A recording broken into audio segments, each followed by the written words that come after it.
The man in Clay's jacket stepped fully into the light, and everything in me locked up. Up close, the jacket looked wrong on him, too tight across the shoulders, sleeves stretched over muscles that Clay didn't have. The guy was taller, thicker, the kind of broad that said either gym or a life of lifting things no one else wanted to. His hair was buzzed close to his skull, his jaw shadowed with dark stubble. The smirk on his face never reached his eyes. "Evening," he said, like he was stepping into a bar instead of our tiny circle of stolen heat. The two shadows behind him climbed onto the loading dock, grunting with effort as they hauled their burden up. The something between them hit the concrete with a dull, sick thud. It didn't move. My stomach turned. Lena had gone still beside me, shoulders tight, eyes narrowed.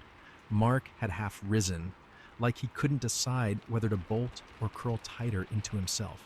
Finch stood in front of the fire, blocking some of the light, his shoulders relaxed in a way that felt wrong now, too relaxed. "I know that jacket," I heard myself say, voice thin. "Where'd you get that?" The big guy looked down at himself theatrically, brushed imaginary dust off the sleeve. "This old thing," he said. "Picked it up down by the river. Guy wasn't using it properly." Something hot flashed through the numbness in my chest. "What did you do to him?" The two behind him chuckled under their breath. One was skinny with bad tattoos crawling up his neck.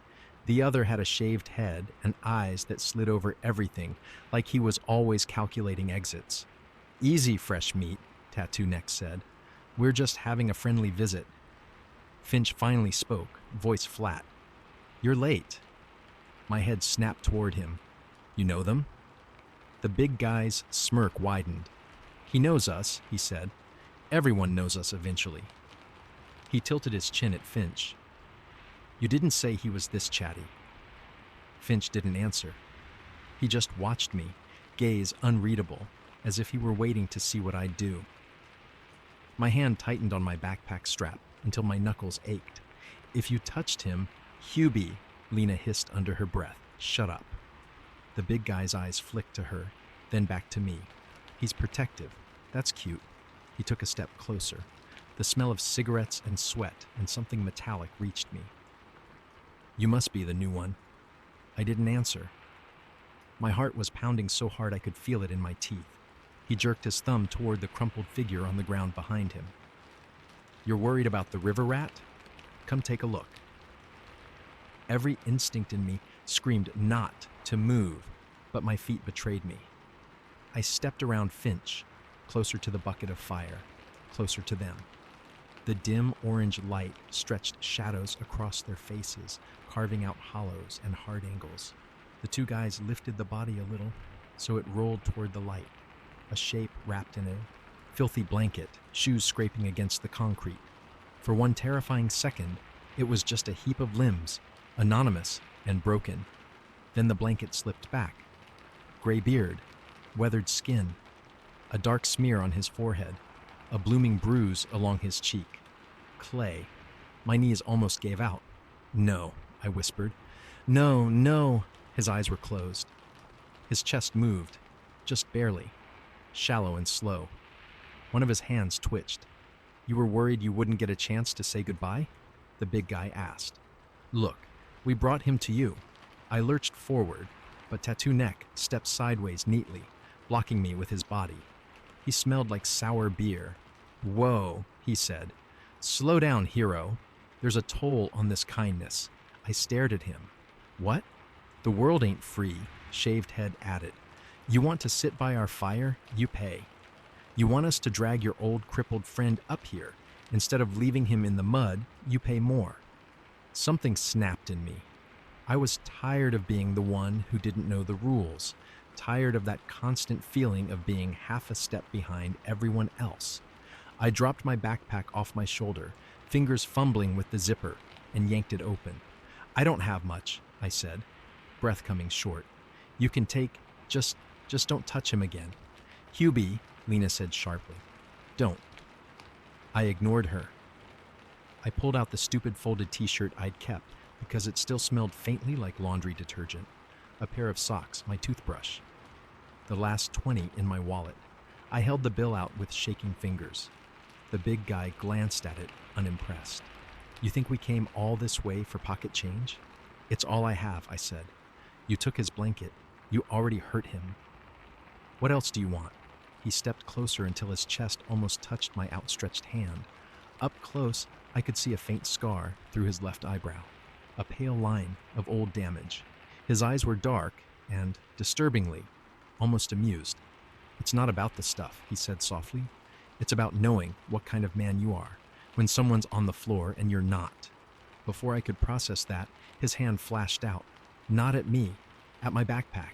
He grabbed it and yanked it away, the strap ripping skin across my palm. I lunged after it, instinct overriding fear, but he was stronger. He swung the bag behind him easily, out of reach, like taking candy from a child. There we go, he said. Now we're having a night. Heat surged through me. Anger, shame, panic blended into something jagged. Give that back. He arched an eyebrow. Or what? My mouth opened, but nothing came out. Because what? I wasn't going to hit him. I wasn't going to win if I tried. All I had was words, and out here words didn't seem to weigh much. I said give it back. I tried again, weaker. Brave, he mused. Stupid, but brave. Behind him, Clay made a low sound. A groan or a word, trying to form. I took a step toward him, fists clenched. My legs felt like wet concrete. Suddenly there was an arm across my chest. Finch. He'd stepped between me and the big guy, in one smooth, almost lazy movement, his forearm pressing lightly but firmly against me. Not enough to hurt, just enough to stop. Breathe, indoor boy, he murmured without looking at me. You're shaking so hard you're going to rattle your bones loose. Get out of the way, I hissed. He has your stuff? Finch's voice sharpened, just a little. Your stuff is not worth dying over. I'm not, yet, he said. You're not dying yet. That's why you're going to listen. His eyes slid to the big guy. You made your point. He tried to bargain. Even offered himself before the bag. Happy? Lena swore under her breath. This is insane. The big guy considered that, then shrugged. Almost. He walked back to the crumpled shape on the ground. For a second, terror squeezed my lungs. I thought he was going to kick Clay. Instead, he crouched beside him. He snapped his fingers twice, sharp pops that echoed weirdly in the warehouse quiet. Hey, old man, he said. Curtain call. Clay's eyes opened. They didn't flutter or roll. They opened, clear, focused. And the first thing they did was find me. The world tilted. Morning, he rasped. His voice sounded rough, but his gaze was steady. Or whatever time it is. I couldn't move, couldn't speak. My brain tried to catch up, and failed. Nice bruise, huh? The big guy said, tapping 2 fingers lightly near Clay's cheek, careful not to touch the mark itself. Real, that one. I'll give the kids credit for effort. My thoughts scrambled over each other. The scream under the bridge, the blood, the way Clay had slumped, the fear that had crawled under my skin and stayed there. What is this? I whispered. Finch's arm dropped from my chest. He stepped forward, rubbing the back of his neck like he was theatrically embarrassed. Welcome to round 2, he said lightly. You made it to day 2, Huby. I stared at him, at Clay sitting up, at my backpack still dangling from the big guy's hand. Somewhere in the distance, glass cracked or popped as the night air shifted. What did you do? I asked, and my voice sounded strange in my own ears, small and hoarse and too calm. Finch smiled in that way he had, the one that never quite reached his eyes. What we had to, he said, to see what you'd do when the city came for someone you owed. Day 2, if we're being technical about it, started right there. Sometime past midnight, behind an abandoned supermarket, with my heart trying to claw out through my ribs, while everyone else acted like this was a normal way to spend a Tuesday. Clay pushed himself the rest of the way upright with a soft grunt. His movements were stiff but not broken. He rolled his shoulder once, testing it, then fixed the big guy with a look. You're heavy-handed, Tank, he said. You almost sold it too well. Tank. Of course he had a name. People like him always did. Tank snorted and tossed my backpack toward me. It landed at my feet with a thud. Could have made it worse, he said. Kid didn't run. That's more than we've seen in a while. Lena shot to her feet, anger sparking off her like static. You think that makes this okay, scaring the life out of him, dragging Clay in here like a corpse? What if he'd bolted into the street? What if security had rolled by? Then we'd know he wasn't going to last, Tank said simply. Better to find that out near friendly faces than when some drunk decides it's funny to light his cardboard on fire. Mark, still half crouched by the wall, shook his head. This is messed up, man. You're all acting like I put a gun to his head, Tank said. We just rearranged the night a little. I could feel all their eyes on me, waiting, evaluating. Like I was on some stage I'd never agreed to stand on. You knew, I said to Finch, back at the bridge. You knew he wasn't, the words clogged, useless. Finch rocked back on his heels. Half the city knew you were new before you did, he said quietly. Clay heard you coming by the way you walked. Lena called you fresh the second she saw your shoes. You think the ones who don't mean you well can't see the same things. That's not what I asked, he shrugged. I knew he wasn't dying. Yeah. My mouth tasted like metal. And you let me think. I let you feel something. He cut in, the joking tone dropping away for the first time since I'd met him. His eyes held mine, dark and steady. Fear, anger, the urge to rush in and throw yourself between a man on the ground and the ones standing over him. Because that's hilarious, I said weakly. Because it's fun to watch the new guy shake. Because out here, he said, you need to know what that feels like before it's real, and no one's playing along. Silence settled over the loading dock like dust. Clay cleared his throat. They did jump me at the river, he said. That part wasn't for show. I looked at him. The bruise, the ripped sleeve, the way he moved. Yeah, that pain was real. I called your name because I didn't want the first lesson you learned to be that if you hear a scream, you keep walking, he went on. I wanted to see if you'd come. You said not to play hero, I said. My voice rose despite myself. You told me first night is about survival. Not, what did you call it? Not heroism, he nodded. And you came anyway. That's information about how fast he'll get himself killed, Lena muttered. Or about who he'll be to the people around him when things go bad, Clay countered. We disagree on the value of that, I guess. Tank sat down on an overturned crate, like we were in the middle of a casual conversation instead of my nervous system trying to climb out of my body. Tattoo neck and shaved head drifted closer to the fire, hands out, perfectly at home. You all planned this, I said. The bridge, the jacket, bringing him here, like cargo. I didn't plan anything, Lena snapped. They showed up with Clay, half conscious, and Finch told me to shut up and let it play out if I didn't want to spook you into the road. Mark raised a hand. I was fully against it, for the record. Finch rolled his eyes. You were half asleep. I was morally against it in my dreams, Mark insisted. Tank waved a hand. Look, fresh air. You've been out, what, one day? His gaze flicked over my face. You still got that, maybe this is temporary smell on you. The city eats guys like you. Either you freeze up the first time, someone waves a bottle at you, or you look away and spend the rest of your life trying to forget the sound somebody made when you didn't help. He gestured lazily toward Clay.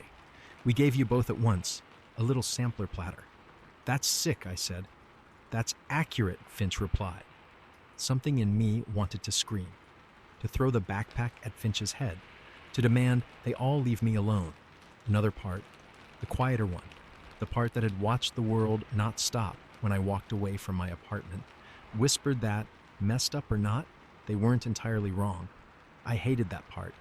You wanted to see if I'd fight you, I said to Tank. Or run, he studied me. Nah, I wanted to see who you'd stand closer to. The guy on the ground or your bag.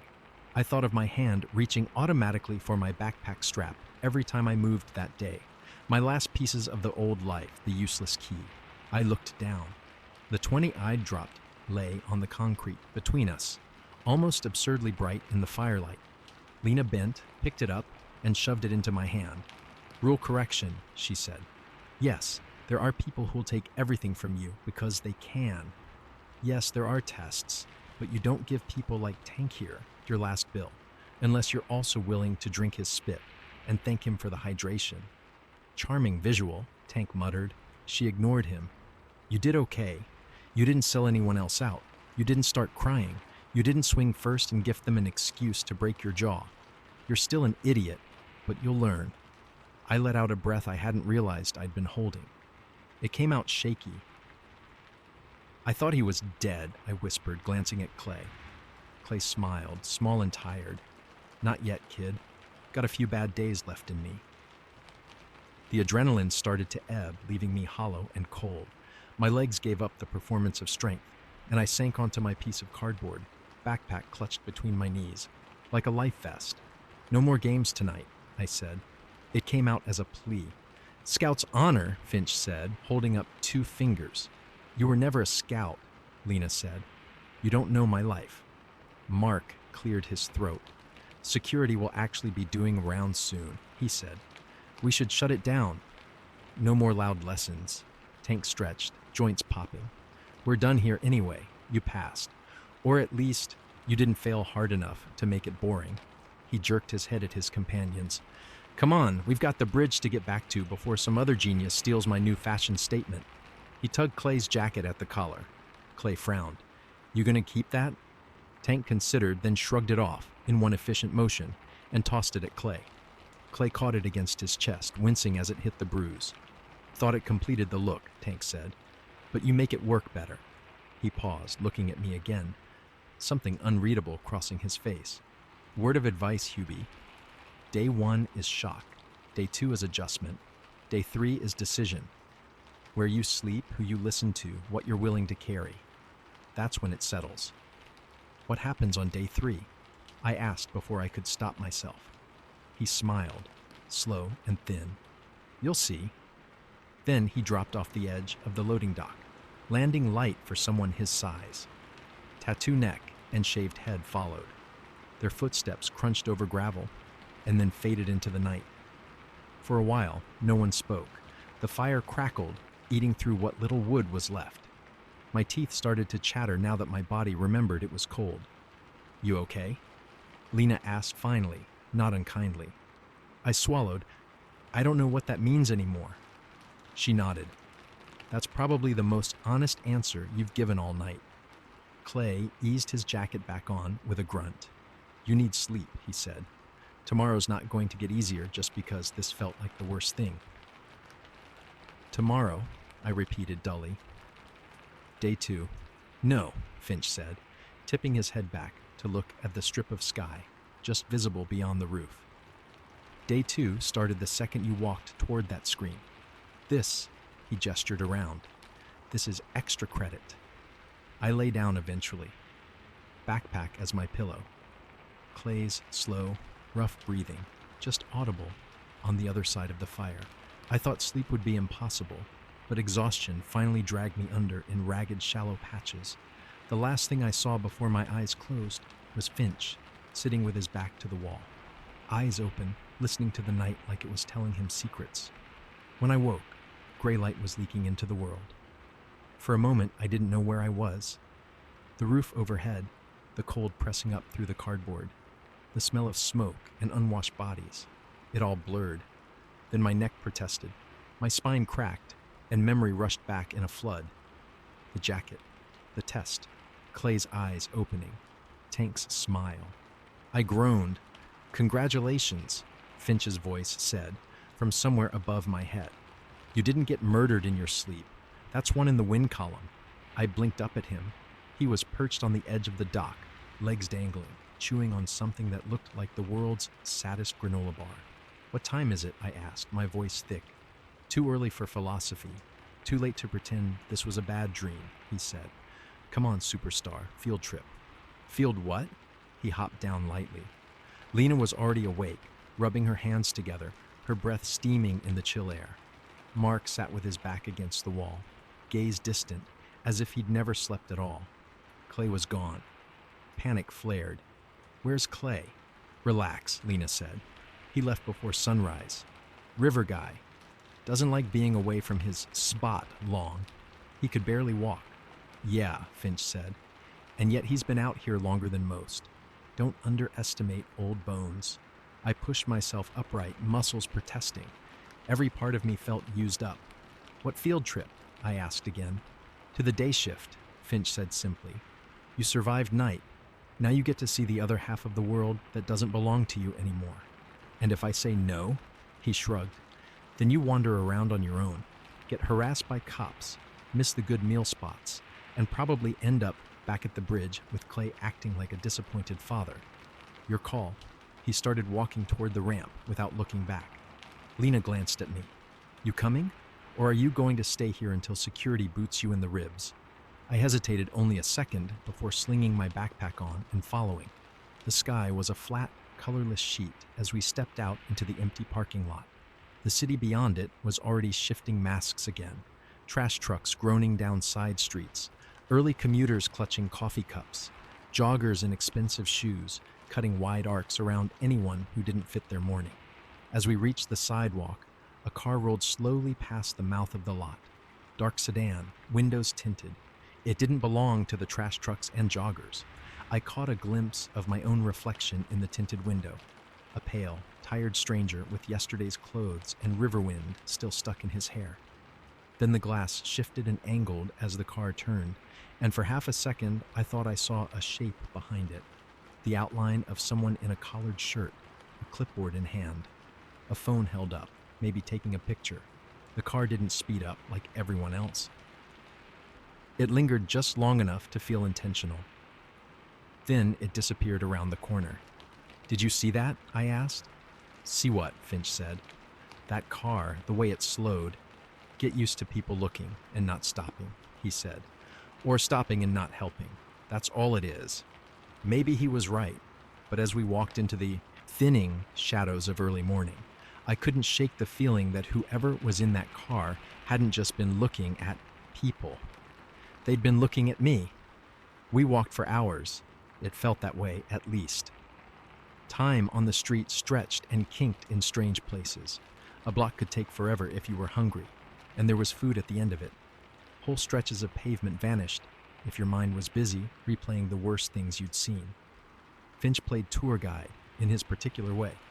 "This church does breakfast on Thursdays," he said, nodding at a faded stone building with a cracked stained glass window. "No questions asked, but don't be late unless you like coffee-flavored dishwater." A few blocks later, "Avoid that shelter unless you're desperate. They'll pack you in like sardines and lose your bag while you're showering." At a narrow alley with a flickering neon sign for a bar overhead. "Never sleep anywhere you see broken glass. People who drink where they sleep throw things." He pointed out other people too. A woman with 3 dogs and a shopping cart full of blankets. A man sitting cross-legged on a piece of cardboard, eyes closed, lips whispering something only he and maybe the pigeons understood. A cluster of younger guys sharing a cigarette and laughing too loud, scanning everyone who passed with sharp, hungry eyes. "These ones will offer you work," Finch said. "It'll either be lifting things that aren't theirs or standing somewhere holding something until the cops show up. Politely decline." It was like being given a map to a city I thought I knew but had never understood. I'd walked some of these streets 100 times on my way to a job that no longer existed, headphones in, mind full of spreadsheets and emails. I'd never noticed how many people were standing still while I rushed by. Now I was one of the ones not going anywhere. We stopped at a soup kitchen around noon. The line wasn't quite as long as at the church the day before, but the feeling was similar, a strange mix of resignation and sharp, watchful energy. People compared rumors about stolen blankets and new security patrol routes, like office workers traded notes about their bosses. Lena appeared in the line behind us at some point, hood up, hands shoved deep into her pockets. Mark drifted in later, expression as unreadable as ever. "Thought you guys said this place was always packed," I muttered as we shuffled forward. Cops swept under the freeway this morning, Lena said. Takes people time to regroup. Where do they go? She shrugged. Wherever they can. Some bus out of town. Some jail. Some just vanish for a bit. Vanish. The word clung to me. An older woman in a volunteer vest handed me a tray with something that used to be pasta and a roll that had seen better days. I took it and managed a thank you, even though the word felt weird in my mouth now. We ate at long tables, shoulder to shoulder, with people nursing their own private disasters. No one asked why anyone else was there. Shame had less weight in a room where everyone had already lost some version of the same game. Halfway through my meal, a flyer on the wall caught my eye. Missing, it said in big black letters. Underneath, a photo. A man in his 40s, smiling awkwardly at the camera like he wasn't used to it. Business casual clothes, the kind of guy you'd sit next to on the bus and forget a second later. Last seen near the riverfront 2 weeks ago. Something cold slid down my spine. People go missing all the time, Finch said around a mouthful of bread following my gaze. Sometimes on purpose, sometimes because the city ate them and didn't bother spitting out the bones. Cheerful, I said. He shrugged. Realistic. Do the look for them? I asked. The police, I mean. Their families. Sometimes, Lena answered. Sometimes they put up flyers, and sometimes they cry, and sometimes they call shelters, asking if we've seen them. She tore her roll apart with steady fingers. And sometimes they just change the locks and pretend there was never anyone else in the house. I thought of my own landlord, his tight mouth, when he'd handed me the final notice. No missing posters there. After lunch, Finch led us to the library. Best free heating system in the city, he said. And free bathrooms. Don't look so shocked. Even the forgotten get library cards if they lie well enough. The blast of warm, book-scented air as we stepped inside felt almost indecent. People moved quietly between shelves, boots squeaking on tile, fingers trailing over spines. A few rougher-looking figures dozed in chairs, heads tipped back, mouths open. A security guard at the door watched everyone with the weary attention of someone who'd seen every trick and every sob story. We found a cluster of chairs in a corner near the nonfiction section. Finch grabbed a newspaper someone had discarded and spread it out, scanning the headlines without much interest. I drifted. Rows of books, titles about history, self-help, crime, cooking, guides to cities I'd never see, manuals for jobs I didn't have anymore. All this information, all these stories, and most of the people I'd stood in line with this morning would never touch them. Pick something, Mark murmured from his chair. Helps pass the time. I pulled a random book off the shelf. It ended up being about urban planning. Ironic, considering how the city currently seemed to be planning my existence. I sat, flipped pages without really absorbing the words. After a while, my eyes stopped tracking the lines and drifted to the windows. The street outside was a framed strip of movement. Cars, strollers.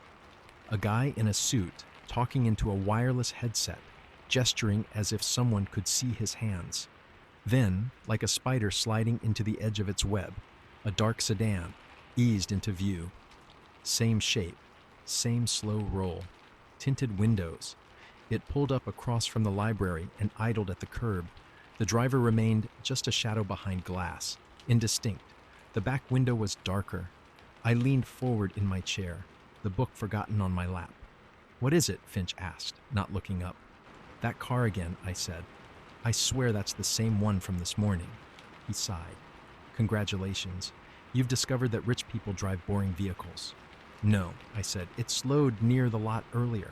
Now it's just sitting there. As if on cue, the back window slid down an inch. Not enough to see a face. Just enough to make it clear that someone inside was watching. My skin crawled. Okay, Finch said, swinging his legs off the chair. He stood, stretched. Field trip's over. Let's go. Now? Lena asked. I was actually enjoying not losing circulation in my fingers. Yeah, well, the universe doesn't care about your fingers, he said. Come on, Huby. On your feet. He didn't look at the car. That bothered me more than if he'd stared it down. We stepped back out into the cold. The sedan's engine purred softly. As the door closed behind us, the car pulled away from the curb, joining the flow of traffic like it had just been waiting for us to move. "See," Finch said. "Coincidences. They happen." I stopped on the sidewalk. "Do you really believe that's all it is?" He turned to face me, expression unreadable. "Do you really believe you're so important somebody would assign you your own personal stalker after one night on a loading dock?" The bitter part of me knew he was right. I wasn't important. That had been half my problem, even before the eviction. But the way the car had waited, "It watched the lot," I said slowly. "Then the soup kitchen neighborhood. Now here. Or there are a lot of people who like bad coffee and free Wi-Fi," Finch said. "Walk." I walked. The rest of the afternoon blurred into colder hours. We checked a community center that offered showers on Thursdays. Line too long. We ducked into a mall to warm up, and were shooed out by a security guard who didn't bother hiding his disgust. We picked up rumors like lint, about another sweep under a different bridge, about someone getting jumped for their shoes, about a charity van handing out blankets, 2 neighborhoods over, that everyone swore was either a blessing or a setup. By the time the sun started dissolving behind the buildings, my feet hurt, my head ached, and my brain felt like it had been sanded down. "Where are we sleeping tonight?" I muttered as we cut down an alley that smelled like garbage and stale beer. "Depends," Finch said. "On what?" "On whether you still trust me after last night." I stopped. He did too, turning to face me in the narrowing light. The alley was quiet except for the distant thrum of traffic and a dripping pipe, somewhere overhead. Lena and Mark had gone a different way an hour ago, heading toward a place they sometimes used that was too crowded for training wheels. I looked at Finch. Really looked. The quick grin, the casual slouch, the hands always near his pockets. The way his eyes never stopped moving, even when the rest of him pretended to relax. "You set me up," I said. "You let me think Clay was dying. I let you see how you act when someone might be dying," he corrected. Subtle difference, but important. "And if I'd run, then I'd know not to stand between you and a door when things go bad," he said simply. "And Clay would still be mad at me." My hands curled at my sides. "Do you do this with everyone?" He shook his head. "Most people don't last long enough for it to be worth the effort." I didn't know whether to be offended or honored. "You want a guarantee?" he asked quietly. "There aren't any. Not from me, not from Lena, not from Clay. But I'm the closest thing you have to a guide right now. And you're the closest thing I have to something interesting to pay attention to." "Gee," I said, heartwarming. "Take the compliment," he said. "I don't hand them out." My chest felt tight. From cold, from exhaustion, from the weight of a decision I didn't remember asking to make. "Okay," I said finally. "Where are we sleeping?" A quick flash of teeth. "Thought you'd never ask." He led me away from the alleys I'd started to half recognize, past the supermarket, past the bridge road, deeper into a part of the city that felt older and more abandoned. Buildings with bricked-up windows, faded signs for businesses that no one had bothered to remove, fences leaning at tired angles. We stopped at what looked like a closed-down warehouse with a rusted metal door hanging slightly open. "Here?" I asked, dubious. "Welcome to the penthouse," Finch said. "Try not to trip on anything that bites." Inside, the air was stale and dust thick. Shafts of street lamp light stabbed through cracks in the boards over the windows. The floor was scattered with old pallets, broken chairs, and the kind of debris that accumulates where no one cares enough to sweep. But someone had carved out a space in the chaos. A corner with flattened cardboard, a couple of blankets folded neatly, a plastic crate turned on its side as a makeshift shelf, a stash of canned food tucked under it, labels worn but legible. A small battery lantern sat on top, its glow faint but steady. "Yours?" I asked. Finch shook his head. "Shared. Rotating membership. Tonight we're early." He dropped his bag onto one of the pallets and sat, stretching his legs. I followed more slowly, every creak of the old wood beneath my feet, sounding like it might be the one that made the whole place collapse. I sat down. The quiet here was different than under the supermarket. Less exposed, heavier. Tomorrow, Finch said, leaning back on his hands. You're going to think about going back. Back where? I asked. To your old life, he said. To someone you haven't called yet because you're ashamed. To some office where your name still lives in the HR system for another week before they delete it. To any place that isn't this. He looked at me, eyes dark in the lantern light. And tomorrow, he went on, is when you decide if this is a detour or if this is home. I'm not calling it home, I said automatically. He shrugged. That's one of the decisions then. I lay back, staring at the shadowed ceiling. My mind buzzed with everything I'd seen and heard that day. Clay's warning, Tank's threats, the missing poster, the car. Finch, I said slowly, if someone was looking for me. From before. They'd start where you used to be, he said. Landlord, work, maybe ask around, maybe not. And if they were, following me. He was quiet for a long moment. Who would, he asked. Who cares enough? The honest answer hit harder than it should have. I don't know, I said. That car, he blew out a breath. You want another rule? Here, if you spend all your time wondering which shadows are watching you, you'll walk straight into the ones with knives. Comforting as always, I muttered. He didn't reply. Eventually, exhaustion dragged at my limbs again. I listened to the distant sounds of the city settling into night. Sirens, laughter, the occasional shout. Finch's breathing slowed beside me, but didn't quite even out. I doubted he ever fully slept. I was on the edge of slipping under when a new sound cut through the others. An engine, close. Not the rattling cough of a beat-up sedan or the roar of a motorcycle. A smoother, lower hum. The kind you hear in commercials for cars you can't afford. I opened my eyes. Light slid across the cracks in the boards as something pulled up outside. Finch was on his feet instantly, every trace of laziness gone. He crossed the floor in 3 quick steps and peered through a gap in the wood.